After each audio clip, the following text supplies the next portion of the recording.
Programme में एक बार फिर खुशामदीद। ब्रेक से पहले बात हो रही थी फॉरेन फंडिंग के हवाले से और उस पर नदीम कुरैशी साहब ये कह रहे हैं कि ममनुआ फंडिंग नहीं है फॉरेन फंडिंग, अगर इसको मिक्स किया जा रहा है। यासीन नज़ार साहब चूंकि आप लीगली समझते हैं, वो कह रहे हैं मैंने फैसला तो पढ़ा है, उसमें कहें ममनुआ फंडिंग का लफ्ज़ नहीं इस्तेमाल हुआ, हमने किसी दुश्मन मुल्क से फंडिंग नहीं ली और ऐसी कोई बात नहीं है। इसलिए इस पर तो आप बेहतर राय दे सकते हैं, आप बेहतर जानते हैं कानून को। तो क्या इसमें ममनुआ फंडिंग वाला एलिमेंट्स नहीं है यासीन नज़ार साहब? देखिए, पहली बात यह है कि मैंने रिपोर्ट जो है मैंने पूरी पढ़ी नहीं है, लेकिन एक बात मैं ये बता दूं कि जब कोई आदमी, पाकिस्तानी आदमी, अगर वो गलत बयानी से काम देता है, मिस स्टेटमेंट देता है, तो आपने माजी के अंदर नवाज शरीफ को अकामा के ग्राउंड पे डिस्क्वालीफाई करके भेज दिया कि उन्होंने गलत बयानी से काम किया। सिंपल क्वेश्चन ये है कि अगर वो रिपोर्ट इनके खिलाफ नहीं है, इनकी जो बेचैनी है या इनका चीखना चलाना जो है उसकी वजह क्या है, ये तो बेहतर तौर पर ये एक्सप्लेन कर देंगे। थोड़ी देर पहले आपने देखा होगा कि कुरैशी साहब ने बड़े धुआंधार, जिस तरह पीटीआई के दोस्त हमारे बात करते हैं, हमेशा करप्शन की बात करते हैं, लेकिन आपने गिरबान में कोई जानने के लिए तैयार नहीं कि वो वजात खुद क्या है, क्या कर रहे हैं। मैं अगर आप कुरैशी साहब से कहूँ कि अलीमा के पास 60,000 रुपए की जो प्रॉपर्टी आई है वो कहाँ से आई है, तो उस पे जब लोग जीतते हैं, चलाते हैं, तो उसको भी तो सुप्रीम कोर्ट ने 4 करोड़ पे जुर्माना करके उसको लीगलाइज कर दिया था। ठीक। बनी गला का बंगला है, 12.5 लाख रुपए दे के लीगलाइज कर दिया, बाकी सारे जगह कर रहे हैं। उन्होंने कहा जी यासीन आजाद ने अदलिया के फैसले को क्रिटिसाइज किया। मैं कुरैशी साहब को ये बात बताना चाहता हूँ कि मैं जुडिशरी का आदमी हूँ, मुझे पता है कि मुझे किस चीज को कौन सी लिमिट के अंदर बात करनी है। जब कोर्ट कोई जजमेंट दे दे तो उससे इत्तेफाक की राय भी हो भी सकता है और नहीं भी हो सकता। मेरा उस जजमेंट से इत्तेफाक की राय नहीं है, क्योंकि कोर्ट को इस बात का इख्तियार नहीं था कि वो किसी पाकिस्तानी शहरी को कहें कि ये अमीन और साबिक है, जबकि ये तमाम दुनिया जानती है कि पाकिस्तान में कोई भी आदमी अमीन और साबिक की तारीख में मेरे नजदीक आता नहीं है। मैं इंक्लूड करता हूँ अपने आप को भी। हमें सच बोलने की आदत डालनी चाहिए। दूसरा रह गया फंडिंग का, अकबर एस बाबर जो हैं वो पीटीआई के पुराने कारकुन हैं, बानी कारकुन, बिल्कुल ऐसे ही बानी कारकुनों में से उन्होंने ये केस फाइल किया। वो टीवी पे चीख कर कहते हैं कि हमने ये किया, हमने फॉरेन फंडिंग में ममनुआ फंडिंग भी की। ये 31 करोड़ रुपया है या जो आपने अकाउंट छुपाए हैं और आपने पहले डिस्क्लोज नहीं किए हैं। मैं ये सवाल करने में आपको जानूंगा तो मुझे इतना तो बता दें कि अगर आप इतने ईमानदार और जानदार थे कि 31 करोड़ को आपने डिस्क्लोज क्यों नहीं किया? आप इतना ही ईमानदार और जानदार हैं तो स्टेट बैंक के वो अकाउंट जो आपने इससे पहले डिस्क्लोज नहीं किए, क्यों नहीं किए? आप इतने ईमानदार और जानदार हैं तो आप बताएं कि ये इतने लंबी चौड़ी अरबों की हिसाब से रकम कहाँ से आई? आज आपने देखा होगा कि एक आदमी के मतलब ये आया है कि जिसने फॉरेन फंडिंग में हिस्सा लिया, आज उसको किसी होटल का कॉन्ट्रैक्ट दे दिया गया।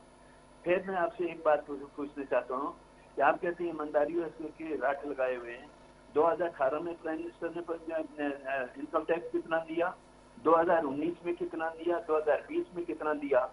तो आप ये बता दें कि जो आदमी 2 लाख रुपए इनकम टैक्स दे रहा हो वो एकदम 92 लाख पे चला जाए, 1 करोड़ के लगभग चला जाए, तो क्या प्राइम मिनिस्टर पाकिस्तान के 22 करोड़ आवाम को बताना पसंद करेंगे? ठीक है, तो उनकी इतनी बड़ी इनकम कहाँ से हो गई? तो ये ईमानदारी की जो रट लगाए हुए ना, ठीक है यासीन साहब, आपका पॉइंट ऑफ व्यू आ गया। मैं कुरैशी साहब से भी ये पूछूंगा और इसी में मैं चाहता हूँ ऐड कर दें, चूंकि अपोजिशन जमातें जो हैं वो अलग अलग प्लेटफॉर्म से, पीडीएम पे चूंकि पाकिस्तान पीपल्स पार्टी नहीं है और आपकी जमात जो है वो पीडीएम का हिस्सा है। पाकिस्तान पीपल्स पार्टी ने 23 मार्च से पहले, यानी इन्होंने 27 फरवरी को ऐलान कर दिया मार्च का। अब अच्छा नहीं होता कि आप सब लोग मिलकर हुकूमत पे प्रेशर डालते ताकि उन पे कुछ इस चीज़ का प्रेशर बिल्ड भी हो सकता? चूँकि आप डिवाइड हैं और हुकूमत ये बात कह रही है कि हमें पता है कि ये सारे इकट्ठे तो हो ही नहीं सकते, इसलिए हमें कोई टेंशन भी नहीं है। देखें, आपको याद होगा कि आप ही के प्रोग्राम में मैंने एक दफ़ा ये बात कही थी कि पाकिस्तान पीपल्स पार्टी का पीडीएम से अलग होना पाकिस्तान के 22 करोड़ आवाम के लिए नुकसानदेह है। वो इसलिए नुकसानदेह था कि तमाम जमातें जब नहीं कर चल रही थी तो मैंने जिंदगी में पहली दफ़ा ISI के पाकिस्तान आर्मी के स्पोर्ट्समैन को ये बात कहते हुए सुना कि हम एग्जीक्यूटिव का एक दिल्ली अदारे हैं, हमारे इंस्टीट्यूट से कोई ताल्लुक नहीं। उस वक्त तमाम पॉलिटिकल पार्टी के दरमियान यूनिटी थी। मेरे नजदीक पीडीएम टूटना नहीं चाहिए था। लिहाजा मैं ये नहीं कहता कि मैं हर बात पार्टी की डायरेक्शन को बात करता हूँ, मैं अपनी प्लीज के मुताबिक बात करता हूँ कि वो अगर यूनाइट रहते तो ज्यादा बेहतर था, जो नहीं हुआ। लेकिन अब भी पाकिस्तान की तमाम पॉलिटिकल पार्टी का जमहूरी हक है कि वो जहाँ कहीं चाहें वो जाएं, अपने तरीके कार के मुताबिक मामला आगे चलें ना। 2022 का साल शुरू हो गया, 2022 में इलेक्शन होते हैं या 2023 में, तो इलेक्शन होने ही होने, अगर नहीं तो उन इलेक्शन में हर पॉलिटिकल पार्टी को अपने तरीकाकार के मुताबिक ठीक है। ठीक है, आपका पॉइंट ऑफ व्यू आ गया। लेकिन बिलावल भुट्टो साहब, मैं यासीन साहब आपकी तरफ दोबारा आऊँगा। बिलावल भुट्टो जरदारी साहब कह रहे हैं कि मुल्क में फौरी तौर पर साफ और शफाफ इंतखाबात होने चाहिए। शाजिया साहिबा वो क्यों मुतालबा कर रहे हैं? सिर्फ यासीन साहब जो जिस तरफ इशारा करें, अभी तो बल्दियात ही बड़ी मुश्किल से, इस साल में तो बल्दियाती इंतखाबात मुकम्मल होंगे अगर तमाम सूबों ने करवा दिए तो। अगले साल में 23 में वैसे ही जनरल इलेक्शन होने, तो वो कबल इस वक्त इलेक्शन की बात क्यों कर रहे हैं? देखिए, सबसे पहली बात तो ये है कि जनाब बिलावल भुट्टो जरदारी साहब ने जो कहा है वो तो पहले दिन से ये कह रहे हैं कि ये इलेक्शन जो है आरटीएस फ्रीज होने की वजह से हम ये समझते हैं कि ये इलेक्शन फेयर और ट्रांसपेरेंट नहीं थे। तो इस इलेक्शन पे हमें पहले ही तहफ़्फ़ुज़ात थे। और दूसरी बात जब ये आती है कि हम 90 डेज में करप्शन खत्म करेंगे, हम तो करप्शन के हालात आप देखेंगे ट्रांसपेरेंट इंटरनेशनल रिपोर्ट पे हम पहले कहाँ थे और कहाँ हैं। दूसरी बात ये कि इन्होंने कहा था कि हम 2 करोड़ नौकरियां और 50 लाख घर देंगे, जो अब तक कहीं पे भी नहीं है।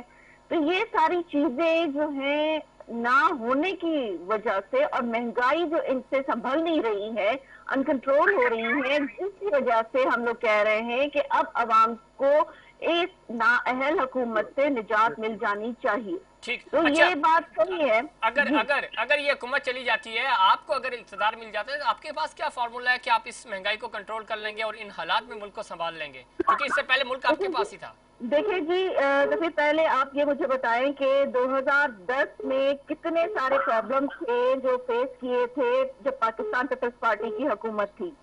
फ्लड उन्हीं दिनों में आए थे। उन्हीं दिनों में आलमी मार्केट में डॉलर के रेट क्या थे और पेट्रोल की तेल की कीमतें क्या थी, लेकिन उन सारी महंगाई का बोझ अवाम पे नहीं डाला गया था।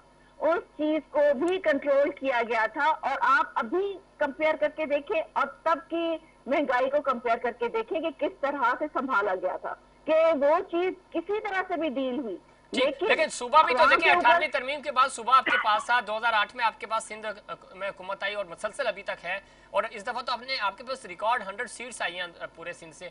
तो 18वीं तरमीम के बाद जरदारी साहब ने उस दिन 27 दिसंबर को भी ये बात की कि मैंने 18वीं तरमीम देके सूबों को बाख्तियार किया, तो सूबे डेवलप नहीं हो सके, सिंध डेवलप नहीं हो सका, तो इसकी जिम्मेदारी तो फिर आप अपनी नाकामी भी कबूल करें। तो फिर देखिए जफीर, देखिए मेरी बात सुने, अगर 18th अमेंडमेंट पे आप सिर्फ अगर अकाउंटेबल कर रहे हैं सिंध को, नहीं, सिंध में चारों सूबे, लेकिन सिंध में तो आप मुसलसल हुकूमत में है, बाकी तो जिनके लिए प्राइम मिनिस्टर वजीर आजम इमरान खान साहब ने 18th अमेंडमेंट को बहुत अच्छा कहा था और ये कहा था कि ये एक चांस है हमारे पास कंपटीशन शो करने का। तो मुझे बताएं कि अगर उनको कंपटीशन करना था तो इस दफा जो केपी में बल्दियाती इलेक्शन हुए हैं, जो फर्स्ट फेस हुआ है, तो उसमें उनको रिजेक्शन क्यों हुई है? क्यों नहीं वो डिलीवर कर सके? और अकॉर्डिंग टू नहीं कर सके, और उन्होंने सुने, उन्होंने रिजल्ट्स कबूल किए, उन्होंने रिजल्ट्स कबूल किए, उन्होंने कम से कम ये तो नहीं कहा कि आरटीएस था या ये था इन्वॉल्व थे। अकाउंटेबिलिटी करनी है तो अक्रॉस द बोर्ड होनी चाहिए, चाहे वो प्राइम मिनिस्टर की फॉरेन फंडिंग केस में हो, फॉरेन फंडिंग केस के अलावा जितनी भी चीजें हैं, जैसे अभी शाजिया साहिबा कम अज कम पाकिस्तान तहरीक इंसाफ को और प्राइम मिनिस्टर को ये क्रेडिट जरूर दें कि उन्होंने वो शिकस्त तस्लीम की, उन्होंने अपनी जो पार्टी की गलतियां वो तस्लीम की, तंजीम साजी उसको जो ढांचा था उन्होंने वो खत्म किया, नई तंजीम साजी की, उन्होंने माना कि हमसे गलतियां हुई, उन्होंने ये नहीं कहा कि किसी और ने वोट किसी और की तरफ दिलवा दिए, तो कम अज कम उन्होंने इस रिजल्ट्स को माना, ये तो आप अप्रिशिएट करें। तो देखिए ये चीज तो पाकिस्तान पीपल्स पार्टी ने भी मानी है कि आरटीएस होने के बाद जो 14 सीट जो है एमएनए की कराची से किस तरह से पीटीआई के लोगों को दी गई। नहीं तो लाड़काना से जब जीतते हैं तो वो सही है, लियारी से जब हारते हैं तो आप कहते हैं आरटीएस था। ये तो नहीं, कहना देखिए ये चीजें आपको भी, देखिए ये चीजें आप लोगों को भी पता होनी चाहिए। मैं हमेशा जो हमारे मीडिया पर्सन हैं उनकी मैं रिस्पेक्ट करती हूँ, और हमेशा मैं ये कहती हूँ कि वो होमवर्क करके आते हो। तो मेरे ख्याल में आपका होमवर्क कंप्लीट नहीं है, कि आपके पास ये नॉलेज नहीं है कि किस तरह से उनको जितवाया गया। सुने ना, और सुने उसके सुने, बाद हमारे पास होमवर्क है। साहब और आरिफ अलवी साहब के हल्के से अगर पाकिस्तान पीपल्स पार्टी का कैंडिडेट कंटोनमेंट बोर्ड में जीतता है तो वो पीटीआई कहती है कि वो भाग लीजिए। आप सुनिएगा, हमने होमवर्क आपका देख लिया पिछले 14 साल से, अब हमारा होमवर्क सुनिएगा। मैं आपसे ये अर्ज कर रहा हूँ कि लाड़काना का इलेक्शन आप जीत गए तो आपने कहा कि हमने अवाम ने वोट दिए। लियारी से आप हार गए, शकूर शाह जीत के, बिलावल भुट्टो हार गए तो आपने कहा आरटीएस बैठ गया। यहाँ से कादिर मंदोखेल जीत जाते हैं तो आप कहते हैं हमें वोट पड़े। सुने ना, सुने अब होमवर्क सुने ना, अब सुने मेरी बात। यहाँ से जब कादिर मंदोखेल जीत जाते हैं तो आप कहते हैं ये इलेक्शन हमारे हैं। जब आप इलेक्शन हार जाते हैं तो आप इदारों पे उंगली उठाते हैं। तो होमवर्क आप अपना सही करें ना। अब तो आपके बयान में तजाद है शाजिया साहिबा, आपके बयान में तजाद है। हम तो आप ही की बात कर रहे हैं, आप ही की बात कर रहे हैं। अगर आप सिर्फ अकाउंटेबिलिटी के लिए पाकिस्तान पीपल्स पार्टी को और सिंध को लेकर आएंगे तो फिर बहुत सारी बातें हो सकती है। ठीक है ना, लेकिन आप ये आपकी पार्टी पॉलिसी, आपके बयान हैं, वो मैं कह रहा हूँ, तो हम बिल्कुल आपके साथ बात करने के लिए तैयार हैं। अगर आप इस तरह से सिर्फ एक पार्टी को या एक सूबे को टारगेट करेंगे, सुबानी यहाँ पे मुसलसल आपके पास हुकूमत है इसलिए बात कर रहे हैं। पंजाब में अगर आपने बात भाई उस्मान बुज़दार पे सबसे ज्यादा प्रोग्राम हमने किए हैं, उस्मान बुज़दार पे, ये बात नहीं है। अच्छा, आपका पॉइंट ऑफ व्यू है, नदीम कुरैशी साहब वक्त चुके प्रोग्राम का खत्म हो रहा है। कुरैशी साहब रिस्पॉन्ड करें, वो ये कह रहे हैं कि आप डिलीवर नहीं कर सके हमारे रिजल्ट्स। पंजाब में चेंज नहीं हुए, क्या रेप केसेस पंजाब में नहीं बढ़े हैं? ये सारी चीजें आप अगर अकाउंटेबल शाजिया साहब आपका पॉइंट ऑफ व्यू आ गया, कुरैशी साहब को बोल देते हैं, पुरानी बात है। शाजिया साहब आपका पॉइंट ऑफ व्यू आ गया, आपको मौका देंगे प्रोग्राम कर रहे हैं। कुरैशी साहब आखिरी पॉइंट। देखिए जफीर साहब, मैं तो कहूँगा सच, जी आपने सच बोला। शाजिया बीबी की आप हालत देखें, ये सिर्फ अपनी मर्जी की गुफ्तगू सुनना चाहती हैं और सुनना चाहते हैं। इनको अगर सच बोला जाए, हकायक इनको बताया जाए, इनको गुस्सा इस तरह से आता है।